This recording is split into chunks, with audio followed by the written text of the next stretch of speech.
President Joe Biden has declared today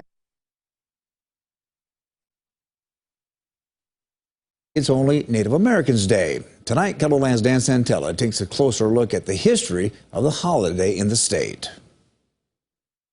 It was back in 1989 when Governor George Mickelson proposed that the state designate the holiday as Native Americans Day.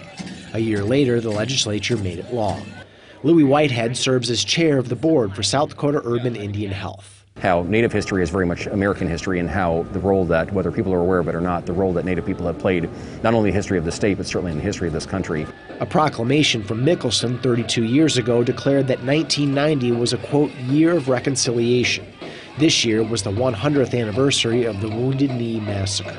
Native people are still very much around and are still very much present. It's not just in the movies and the history books and such like that. It's Native people are still very much alive and vibrant today, and I think that's probably the most important thing. Governor Mickelson started that work of reconciliation. It was a tough road. There were challenges along the way. There were even challenges after the law was passed in 1990 for acceptance.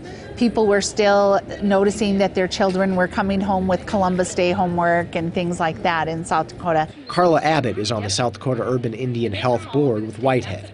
This morning we caught up with them along the route of the day's parade. I think now there's a big trend and everybody is sort of getting more aware. Sioux Falls itself is becoming more diverse, and so Indigenous Peoples Day is just going to get better and better. In Sioux Falls, Dan Santella, KELOLAND News. For a closer look at the work of South Dakota Urban Indian Health, we've included the link to its website under this report on KELOLAND.com.